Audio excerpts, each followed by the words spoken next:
Homely kitchen. ഇന്ന് നമുക്ക് അമ്മിണി കൊഴുക്കട്ട തയ്യാറാക്കാം. അതിനായിട്ട് ഞാനിവിടെ നല്ല ഫൈനായിട്ടുള്ള അരിപ്പൊടി 1/2 കപ്പ് എടുത്തിട്ടുണ്ട്. അതിൻ്റെ കൂടെ ആവശ്യത്തിനുള്ള ഉപ്പ് ചേർത്ത് കൊടുക്കാം. ഇതൊന്ന് മിക്സ് ചെയ്തിട്ട് നല്ല തിളച്ച വെള്ളം ചേർത്ത് വേണം ഇതൊന്ന് കുഴച്ചെടുക്കാനായിട്ട്. അപ്പോൾ 1/2 കപ്പ് മാവിന് ഏകദേശം 1/2 കപ്പ് വരെ നല്ല തിളച്ച വെള്ളം വേണ്ടി വരും. പിന്നെ പൊടിയുടെ വ്യത്യാസം അനുസരിച്ച് വെള്ളത്തിനും വ്യത്യാസം വരാം. അപ്പോൾ അതിനാവശ്യമുള്ള വെള്ളം ഒഴിച്ച് നമുക്ക് കട്ടിയായിട്ട് ഒന്ന് മിക്സ് ചെയ്ത് വയ്ക്കാം. ഇടിയപ്പത്തിന് കുഴച്ച് വയ്ക്കുന്നത് പോലെ നന്നായിട്ട് ഇതൊന്ന് മിക്സ് ചെയ്ത് വെച്ചിട്ടുണ്ട്. ഇനി ഇത് നന്നായിട്ട് തണുത്തിട്ടാണ് നമുക്ക് കൊഴുക്കട്ട തയ്യാറാക്കാൻ പറ്റുന്നത്. കുഴച്ച് വെച്ച മാവ് നന്നായിട്ട് തണുത്തിട്ടുണ്ട്. ഇനി ഇതിൻ്റെ കൂടെ നമുക്ക് കുറച്ച് തേങ്ങയും കൂടെ ചേർത്ത് നന്നായിട്ടൊന്ന് മിക്സ് ചെയ്തെടുക്കാം. കൊഴുക്കട്ട മാവിൽ നിന്ന് നമുക്ക് ചെറിയ ഉരുളകളായിട്ട് ഉരുട്ടിയെടുക്കാം. ഈ സൈസിനുള്ള ഉരുള വേണം തയ്യാറാക്കിയെടുക്കാനായിട്ട്. നല്ല സ്മൂത്തായിട്ട് ഇങ്ങനെ ഉരുട്ടിയെടുക്കണം. ബാക്കിയുള്ളത് നമുക്ക് ഇതുപോലെ തയ്യാറാക്കിയെടുക്കാം. കൊഴുക്കട്ടയെല്ലാം ഉരുട്ടിയെടുത്തിട്ടുണ്ട്. ഇനി നമുക്കിത് സ്റ്റീം ചെയ്തെടുക്കാം. സ്റ്റീമറിൽ ഒരു വാഴയില ഇട്ടിട്ടാണ് ഞാൻ കൊഴുക്കട്ട വെച്ചിരിക്കുന്നത്. ഒരു 5-6 മിനിറ്റ് കൊണ്ട് തന്നെ ഈ കൊഴുക്കട്ടകളെല്ലാം നന്നായിട്ട് വെന്ത് കിട്ടും. ചെറിയ സൈസ് ആയതുകൊണ്ട് ഇത് പെട്ടെന്ന് തന്നെ വെന്ത് കിട്ടും. നമുക്കത് അടച്ചു വെച്ച് വേവിച്ചെടുക്കാം. കൊഴുക്കട്ട നന്നായിട്ട് വെന്തിട്ടുണ്ട്. ഇനി ഒരു 6-7 മിനിറ്റ് നന്നായിട്ട് തണുക്കാനായിട്ട് അനുവദിക്കണം. കൊഴുക്കട്ട നന്നായിട്ട് തണുത്തിട്ടുണ്ട്. തണുക്കുമ്പോൾ നല്ല സോഫ്റ്റ് ആയിട്ട് ഈ ഒരു ടെക്സ്ചറിൽ കിട്ടണം. ഇനി നമുക്ക് താളിച്ചെടുക്കാം. പാൻ ചൂടാകുമ്പോൾ 2 ടീസ്പൂൺ വെളിച്ചെണ്ണ ഒഴിച്ചു കൊടുക്കാം. കടുക് പൊട്ടിക്കാം. ഉഴുന്നും വറ്റൽമുളകും കറിവേപ്പിലയും ചേർത്ത് കൊടുക്കാം. ഉഴുത് പരിപ്പ് നന്നായിട്ടൊന്ന് ചുമന്ന് വരണം. ഇനി നമുക്ക് വേവിച്ച് വെച്ചിരിക്കുന്ന കൊഴുക്കട്ട ഇതിലേക്ക് ചേർത്ത് കൊടുക്കാം. 1-2 മിനിറ്റ് നന്നായിട്ടൊന്ന് വഴറ്റിയെടുക്കാം. കുറച്ച് തേങ്ങയും കൂടെ ചേർത്ത് കൊടുക്കാം. അതും കൂടെ ഒന്ന് മിക്സ് ചെയ്തെടുക്കാം. കുറച്ചും കൂടെ സ്പൈസി ആയിട്ട് വേണമെന്നുള്ളവർക്ക് ഒരു 1/4 ടീസ്പൂണോളം മുളക് പൊടിയും കൂടെ വേണമെങ്കിലും ചേർത്ത് കൊടുക്കാവുന്നതാണ്. ഞാനിന്ന് വറ്റൽമുളക് മാത്രമേ ചേർക്കുന്നുള്ളൂ. ഇനി ഇതിൻ്റെ കൂടെ ഒരു 1/2 ടീസ്പൂൺ തൊട്ട് 1 ടീസ്പൂൺ വരെ നമുക്ക് പഞ്ചസാരയും കൂടെ ചേർത്ത് 1 മിനിറ്റ് മിക്സ് ചെയ്ത് എടുക്കാം. അമ്മിണി കൊഴുക്കട്ട തയ്യാറായിട്ടുണ്ട്. നമുക്കിത് വിളമ്പുന്ന പാത്രത്തിലേക്ക് മാറ്റാം.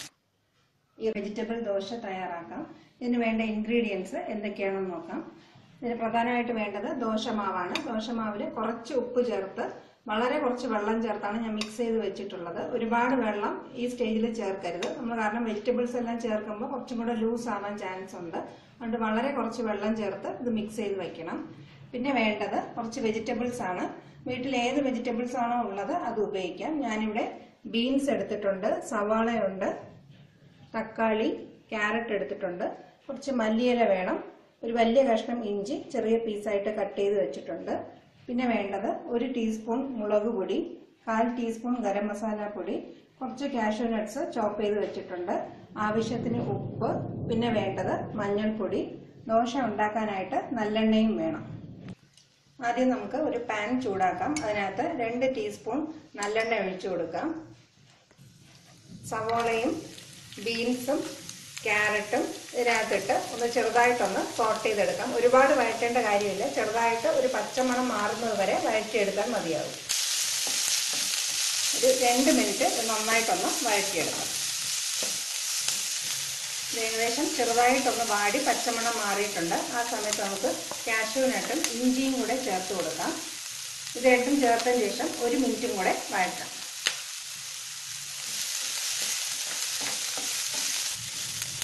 ഇനി നമുക്ക് ഗ്യാസ് ഓഫ് ചെയ്തിട്ട് പൊടികളെല്ലാം ചേർത്ത് കൊടുക്കാം.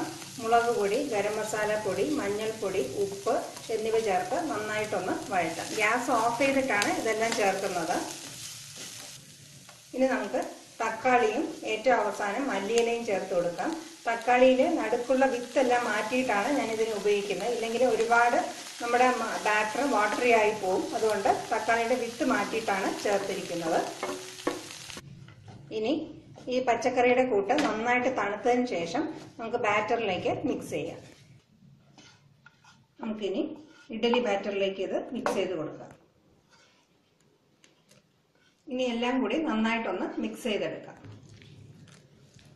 നന്നായിട്ട് മിക്സ് ചെയ്തിട്ട് വെള്ളം ആവശ്യമുണ്ടെങ്കിൽ മാത്രം നമുക്ക് ചേർത്ത് കൊടുക്കാം. മാവ് നന്നായിട്ട് മിക്സ് ചെയ്തെടുത്തിട്ടുണ്ട്. ഉപ്പ് ചെക്ക് ചെയ്തിട്ട് ആവശ്യമുണ്ടെങ്കിൽ കുറച്ചും കൂടെ ഉപ്പ് ചേർക്കാം. നമ്മൾ ഓൾറെഡി മാവിൽ ഉപ്പ് ചേർത്തിട്ടുണ്ട്, വെജിറ്റബിൾസിലും ചേർത്തിട്ടുണ്ട്. ആവശ്യമുണ്ടെങ്കിൽ മാത്രം ചേർത്ത് കൊടുക്കുക.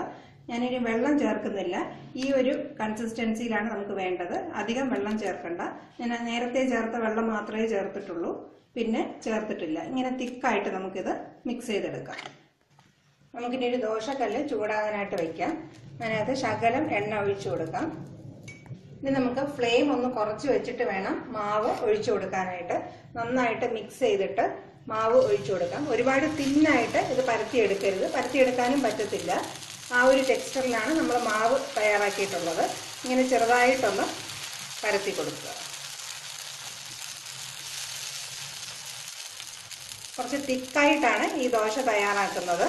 ഇങ്ങനെ ചെറുതായിട്ടൊന്ന് പ്രസ് ചെയ്ത് ഷേപ്പ് ചെയ്ത് കൊടുക്കുക.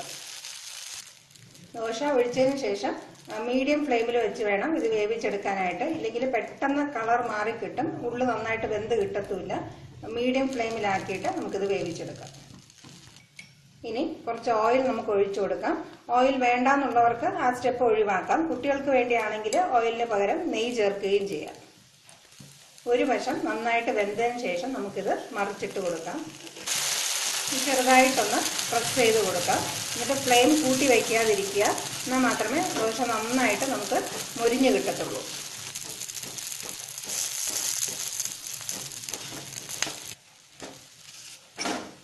നന്നായിട്ട് മുരിഞ്ഞ് വന്നിട്ടുണ്ട്. ഇനി നമുക്ക് മറ്റേ വശം കൂടെ മറിച്ചിട്ട് ഒരു 2 മിനിറ്റും കൂടെ നന്നായിട്ട് മൊരിയിച്ചെടുക്കാം.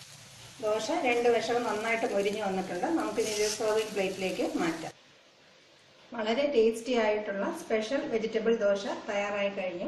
ഒരു ഓട്സ് ഓംലേറ്റ് തയ്യാറാക്കാം. ഇത് കുറച്ച് ഹെൽത്തി ആയിട്ടാണ് ഞാനിത് പറയുന്നത്. പക്ഷെ ഇത് ഹെൽത്തി ആക്കാൻ വേണ്ടിയിട്ട് അതിനകത്ത് 1-2 വേരിയേഷൻസ് വരുത്തി ചെയ്യുക. ഞാനിപ്പോൾ ഇത് സാധാരണ നോർമൽ രീതിയിലാണ് തയ്യാറാക്കുന്നത്. ഞാനിപ്പോൾ 2 മുട്ട എടുത്തു വെച്ചിട്ടുണ്ട്. ഇത് ഹോൾ എഗ് എടുത്തിട്ടുണ്ട്.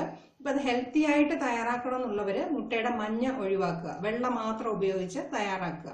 പിന്നെ ഞാനിവിടെ കുറച്ച് വെജിറ്റബിൾസ് എടുത്തിട്ടുണ്ട്. കുറച്ച് തക്കാളി, ക്യാരറ്റ്, ക്യാപ്സിക്കം, സവാള, ഒരു ചെറിയ പച്ചമുളകും കട്ട് ചെയ്ത് വെച്ചിട്ടുണ്ട്. ഇതിൽ തന്നെയും ഓരോരുത്തർക്ക് ഇഷ്ടമുള്ളത് വ്യത്യസ്തത പുലർത്താനായിട്ട് ശ്രമിക്കുക. കുറച്ച് വെജിറ്റബിൾസ് നമ്മൾ കൂടുതൽ എടുക്കുകയാണെങ്കിൽ നമുക്ക് ഈ ഒരു ഓംലെറ്റ് കഴിക്കുമ്പോൾ തന്നെ നമുക്ക് നല്ല ഫില്ലിംഗ് ആയിട്ട് വരും. പിന്നെ ഇതിനകത്ത് വേണ്ടത് ഓട്സ് ആണ്. ഞാനൊരു 1/4 കപ്പ് ഓട്സ് മിക്സിയിലിട്ട് ഒന്ന് പൊടിച്ചെടുത്ത് വെച്ചിട്ടുണ്ട്. അപ്പം ഇത് ആവശ്യം അനുസരിച്ച് നമുക്ക് ചേർത്ത് കൊടുക്കാം. ഒരു 3-2 ടേബിൾ സ്പൂൺ ആവശ്യമേ വരത്തുള്ളൂ. അത്രയും ചേർത്ത് അതിനൊരു ബൈൻഡിങ് കിട്ടുന്ന രീതിയിൽ ഇത് ചേർക്കാം. ഒരു 2-3 ടേബിൾ സ്പൂൺ ചേർത്ത് നമുക്കിതെല്ലാം കൂടി ഒന്ന് മിക്സ് ചെയ്തെടുക്കാം. ഇതിൻ്റെ കൂടെ കുറച്ച് ഉപ്പും കുരുമുളക് പൊടിയും കൂടെ ചേർക്കാം. ഞാനിപ്പോൾ 2 മുട്ട വെച്ചിട്ടുള്ള അളവാണ് തയ്യാറാക്കുന്നത്. മുട്ടയ്ക്ക് ആവശ്യമുള്ള ഉപ്പും കുരുമുളക് പൊടിയും ചേർത്ത് കൊടുക്കാം. നമ്മൾ കുറച്ച് പച്ചമുളകും ചേർത്തുന്നുണ്ട്, അതിനനുസരിച്ച് കുരുമുളക് പൊടിയും കൂടെ ചേർത്ത് കൊടുക്കാം. ഇതൊന്ന് നമുക്കൊന്ന് ബീറ്റ് ചെയ്തെടുക്കാം. ഇതിൻ്റെ കൂടെ നമ്മൾ ഓട്സ് പൊടിച്ച് വെച്ചതും കൂടെ ചേർത്തൊന്ന് മിക്സ് ചെയ്തെടുക്കാം. അതും കൂടെ ഒന്ന് നന്നായിട്ട് മിക്സ് ചെയ്ത് കൊടുക്കുക. അപ്പം ഇതിൻ്റെ കൂടെ നമുക്ക് 1-2 ടേബിൾ സ്പൂൺ പാലും കൂടെ ചേർത്ത് വേണമെങ്കിൽ മിക്സ് ചെയ്തെടുക്കാവുന്നതാണ്. ഓട്സ് നന്നായിട്ട് മിക്സായി കിട്ടിയിട്ടുണ്ട്. ഇനി നമുക്ക് പച്ചക്കറികളും കൂടെ ചേർത്ത് കൊടുത്ത് മിക്സ് ചെയ്തെടുക്കാം. ഒരു പാനിൽ കുറച്ച് ഓയിൽ ഒഴിച്ച് കൊടുത്തിട്ടുണ്ട്. അപ്പം നോൺ സ്റ്റിക്കിലാണെങ്കിൽ ഓയിൽ വേണ്ടെന്നുള്ളവർ അത് ഒഴിവാക്കുക. ഇനി നമുക്ക് ഈ ഓംലെറ്റിനെ കൂട്ട് അതിലേക്ക് ഒഴിച്ചു കൊടുക്കാം. കുറച്ച് കുരുമുളക് പൊടിയുടെ ടേസ്റ്റ് ഇഷ്ടമുള്ളവർക്ക് ഈ സമയത്ത് കുറച്ചും കൂടെ വിതറി കൊടുക്കുക. അപ്പോൾ കുട്ടികൾക്ക് വേണ്ടി തയ്യാറാക്കുന്നെങ്കിൽ പച്ചമുളക് മൊത്തത്തിൽ തന്നെ ഒഴിവാക്കുക. ഇല്ലെങ്കിൽ കുട്ടികൾക്ക് ഇത് കഴിക്കുന്നതിനിടയ്ക്ക് ഇതൊരു ബുദ്ധിമുട്ടായിരിക്കും, അവരത് കഴിക്കാൻ തന്നെ മടി കാണിക്കും. അപ്പം കുരുമുളക് പൊടി മാത്രം ചേർത്ത് കുട്ടികൾക്ക് വേണ്ടി നമുക്ക് തയ്യാറാക്കിയെടുക്കാം. ഒരു വശം നന്നായിട്ട് മൂത്തതിന് ശേഷം മറിച്ചിടുക. ഹൈ ഫ്ലെയിമിൽ വെക്കുകയാണെങ്കിൽ ഇത് പെട്ടെന്ന് നിറം മാറിപ്പോകും. ഇനി ഞാനിതൊന്ന് മറിച്ചിടാം. ഞാൻ നേരത്തെ മറിച്ചിട്ട വശം ഒന്നുകൂടെ തിരിച്ചിട്ടിട്ടുണ്ട്. എല്ലാ വശവും നന്നായിട്ട് കുക്കായിട്ടുണ്ട്. ഇനി നമുക്കിത് വിളമ്പുന്ന പാത്രത്തിലേക്ക് മാറ്റാം. ഇതിൻ്റെ കൂടെ നമുക്ക് പ്രത്യേകിച്ച് വേറെ ഒന്നും വേണമെന്നില്ല. 1-2 ബ്രെഡ് സ്ലൈസും കൂടെ കൂട്ടി കഴിക്കാം. ഇല്ലെങ്കിൽ ഇത് മാത്രം തന്നെ നമുക്ക് നല്ല ഫില്ലിംഗ് ആയിട്ടുള്ള ഒന്നാണ്. ഈ റെസിപ്പി എല്ലാവർക്കും ഇഷ്ടപ്പെട്ട് കാണുമെന്ന് വിചാരിക്കുന്നു. എങ്ങനെയാണെന്ന് നോക്കാം. പെസറട്ട് ആന്ധ്രയിലെ ഒരു സ്പെഷ്യൽ വെറൈറ്റി ദോശയാണ്. ചെറുപയർ ഉപയോഗിച്ച് തയ്യാറാക്കുന്ന ഒരു ദോശയാണിത്. ഇതിന് വേണ്ട ഇൻഗ്രീഡിയൻസ് എന്തൊക്കെയാണെന്ന് നോക്കാം. ഞാനിവിടെ പച്ചരി 1/2 കപ്പ് എടുത്തിട്ടുണ്ട്. പയറുപരിപ്പ് 1/2 കപ്പ്, ചെറുപയർ 1/2 കപ്പ്. ഈ 3 ഇൻഗ്രീഡിയൻസും ഈക്വൽ ക്വാണ്ടിറ്റിയിലാണ് എടുക്കാനുള്ളത്. ഈ മൂന്നും ഞാനൊരു 3-4 വെള്ളത്തിൽ നന്നായിട്ട് കഴുകി 6 മണിക്കൂറോളം കുതിർത്തി വെച്ചെടുത്തിട്ടുണ്ട്. ഇപ്പം നിങ്ങൾക്ക് കാണിച്ചു തരാൻ വേണ്ടിയിട്ടാണ് ഞാനിത് ഓരോ പാത്രത്തിലായിട്ട് വെച്ചിട്ടുള്ളത്. നമ്മൾ വീടുകളിൽ സാധാരണ തയ്യാറാക്കുമ്പോൾ മൂന്നും കൂടെ ഒന്നിച്ച് കഴുകി 6 മണിക്കൂർ കുതിർത്തി വെച്ചാൽ മതിയാകും. പിന്നെ വേണ്ടത് ഒരു പച്ചമുളക് എടുത്തിട്ടുണ്ട്, ഒരു മീഡിയം സൈസുള്ള കഷ്ണം ഇഞ്ചി 3-4 കട്ട് ചെയ്ത് വെച്ചിട്ടുണ്ട്, ഒരു 1/4 ടീസ്പൂണും കുറവായിട്ട് മഞ്ഞൾപ്പൊടി എടുത്തിട്ടുണ്ട്, ആവശ്യത്തിന് ഉപ്പ് വേണം. ഇത്രയാണ് ഇതിനാവശ്യമുള്ള ഇൻഗ്രീഡിയൻസ്. ഇനി ഇതെല്ലാം കൂടി ചേർത്ത് നമുക്ക് നന്നായിട്ടൊന്ന് അരച്ചെടുക്കണം. നമ്മൾ ദോശയ്ക്കൊക്കെ ആട്ടിയെടുക്കുന്നത് പോലെ ഫൈൻ പേസ്റ്റ് ആയിട്ട് ആട്ടിയെടുക്കണം. ഈ ദോശമാവ് ആട്ടിയെടുത്ത ശേഷം നമുക്ക് ഉടനെ തന്നെ ദോശ തയ്യാറാക്കാം. അതാണ് ഇതിന്റെ സ്പെഷ്യാലിറ്റി. ഇത് ഫെർമെന്റ് ചെയ്യാൻ വേണ്ടി വെക്കേണ്ട ആവശ്യമില്ല. നമുക്ക് ഒരുപാട് തിരക്കുള്ള സമയത്തൊക്കെ പെട്ടെന്ന് തയ്യാറാക്കി എടുക്കാവുന്ന ദോശയാണ്. രാവിലെ നമ്മൾ ഓഫീസിലോ എവിടെയെങ്കിലും പോകുന്നതിന് മുമ്പ് വെള്ളത്തിൽ ഇതെല്ലാം കുതിർത്തി വെച്ചിട്ട് പോയി കഴിഞ്ഞാൽ വൈകുന്നേരം വന്ന് നമുക്കിതൊന്ന് ആട്ടിയെടുത്ത് ഉടനെ തന്നെ തയ്യാറാക്കാവുന്നതാണ്. ഇത് ചെറുപയറും പയറുപരിപ്പും ഒക്കെ ചേർന്നിട്ടുള്ളതുകൊണ്ട് വളരെ ഹെൽത്തി ആയിട്ടുള്ള ഒരു ദോശയാണ്. ഇതിനകത്ത് നമ്മൾ പച്ചരി ചേർത്തിട്ടുള്ളതുകൊണ്ട് ഈ ദോശ നമുക്ക് നല്ല ക്രിസ്പി ആയിട്ട് ഉണ്ടാക്കിയെടുക്കാനും പറ്റും. കുട്ടികൾക്ക് നമുക്കിത് കൊടുക്കുകയാണെങ്കിൽ വളരെ നല്ലതാണ്. നമുക്ക് ഈ വെറൈറ്റി ആയിട്ടുള്ള ദോശ തയ്യാറാക്കിയെടുക്കാം. ഞാൻ ഈ ദോശമാവ് 2 ബാച്ചായിട്ടാണ് ആട്ടിയെടുക്കുന്നത്. ഇൻഗ്രീഡിയൻസിലെല്ലാം കുറച്ചായിട്ട് മിക്സി ജാറിൽ ഇട്ടിട്ടുണ്ട്. ആദ്യം കുറച്ച് വെള്ളം ഒഴിച്ച് നന്നായിട്ട് ആട്ടിയെടുത്തിട്ട് പിന്നെ കൂടുതൽ വെള്ളം ചേർത്ത് നമുക്കിത് ഫൈനായിട്ട് അരച്ചെടുക്കാം. പെസറട്ടിനുള്ള ബാറ്റർ തയ്യാറായിട്ടുണ്ട്. നമുക്ക് ഇപ്പോഴും തന്നെ ഈ ദോശ തയ്യാറാക്കാവുന്നതാണ്. അഥവാ നമുക്ക് ഉടനെ ദോശ തയ്യാറാക്കേണ്ട ആവശ്യമില്ലെങ്കിൽ ഇതൊന്ന് റൂം ടെമ്പറേച്ചർ എത്തിയിട്ട് നമ്മൾ മിക്സിയിൽ ആട്ടിയതുകൊണ്ട് ചെറുതായിട്ടൊരു ചൂട് കാണും. ആ ചൂടൊന്ന് മാറിയതിനു ശേഷം ഒരു 5 മിനിറ്റിന് ശേഷം നമുക്കിത് അടച്ചു വെച്ച് ഫ്രിഡ്ജിൽ സൂക്ഷിക്കാവുന്നതാണ്. ആവശ്യത്തിനനുസരിച്ച് ദോശ തയ്യാറാക്കാവുന്നതാണ്. ഇനി നമുക്ക് പെസറട്ട് തയ്യാറാക്കാം. നമ്മുടെ മാവ് ഏകദേശം ഇത്ര ലൂസായിട്ട് വേണം വരേണ്ടത്. നമ്മൾ സാധാരണ ദോശമാവിനേക്കാളും കുറച്ചും കൂടെ വെള്ളം ചേർത്ത് ഇങ്ങനെ ലൂസായിട്ട് കലക്കി വെച്ചിട്ടുണ്ട്. ഉപ്പ് ചെക്ക് ചെയ്ത് ആവശ്യമുണ്ടെങ്കിൽ കുറച്ചും കൂടെ ചേർത്ത് കലക്കിയെടുക്കാവുന്നതാണ്. ദോശക്കല്ല് നന്നായിട്ട് ചൂടായിട്ടുണ്ട്. ഒരു തവി മാവ് ഒഴിച്ച് നമുക്ക് നല്ല തിന്നായിട്ട് പരത്തിയെടുക്കാം. പച്ചരി ചേർത്തിട്ടുള്ളത് കൊണ്ട് നമുക്ക് ദോശ നല്ല ക്രിസ്പി ആയിട്ട് കിട്ടും. ഇങ്ങനെ വളരെ തിന്നായിട്ട് പരത്തിയെടുക്കാം. ഒരു വശം നന്നായിട്ട് വെന്ത് വരുന്നുണ്ട്. നമുക്ക് കുറച്ച് ഓയിൽ ഒഴിച്ചു കൊടുക്കാം. ഞാനിവിടെ നല്ലെണ്ണയാണ് ഉപയോഗിക്കുന്നത്. ഇതിന് കൂടുതലും ടേസ്റ്റ് കിട്ടുന്നത് നല്ലെണ്ണ തന്നെയാണ്. ഒരു വശം നന്നായിട്ട് മൊരിഞ്ഞിട്ടുണ്ട്. ഇനി നമുക്ക് തിരിച്ചിട്ട് കൊടുക്കാം. അടുത്ത വശവും ഇതുപോലെ നന്നായിട്ട് മൊരിയിച്ചെടുക്കാം. 2 വശവും നല്ല ക്രിസ്പി ആയിട്ടുണ്ട്. നമുക്കിത് സെർവിങ് പ്ലേറ്റിലേക്ക് മാറ്റാം. ഞാൻ ഈ ദോശ ഒന്ന് റോൾ ചെയ്ത് വെച്ചിട്ടുണ്ട്. ഇനി നമുക്ക് അടുത്ത ദോശ തയ്യാറാക്കാം.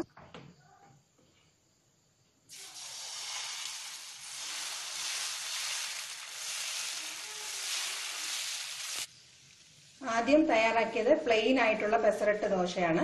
രണ്ടാമത്തെ ടൈപ്പ് എന്ന് പറയുന്നത് നടുക്ക് കുറച്ച് ഓണിയൻ വെച്ചിട്ട് നല്ല ക്രിസ്പി ആയിട്ട് മൊരിയിച്ചെടുക്കും. ദോശ ചെറുതായിട്ടൊന്ന് വെന്ത് വന്നതിന് ശേഷം നമുക്ക് ചെറുതായിട്ട് അരിഞ്ഞു വെച്ചിട്ടുള്ള സവാള ഇതിന്റെ മുകളിലായിട്ട് വിതറി കൊടുക്കാം.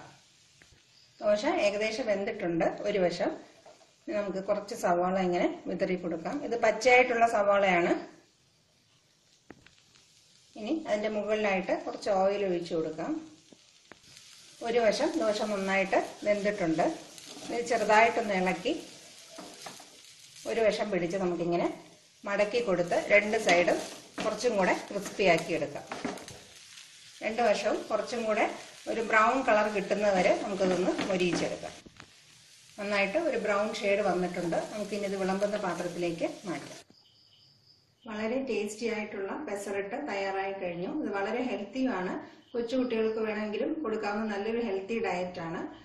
ഡയറ്റിംഗ് ചെയ്യുന്നവർക്കും കഴിക്കാവുന്നതാണ്. ഓയിൽ വേണമെങ്കിൽ ഒഴിവാക്കാവുന്നതുമാണ്. ഇതെല്ലാവരും തീർച്ചയായിട്ടും പരീക്ഷിച്ച് നോക്കുക. വളരെ വ്യത്യസ്ത രുചിയുള്ള ഒരു ദോശയാണ്. ഇതെല്ലാവർക്കും ഇഷ്ടപ്പെട്ട് കാണുമെന്ന് വിചാരിക്കുന്നു. Thank you for watching my video.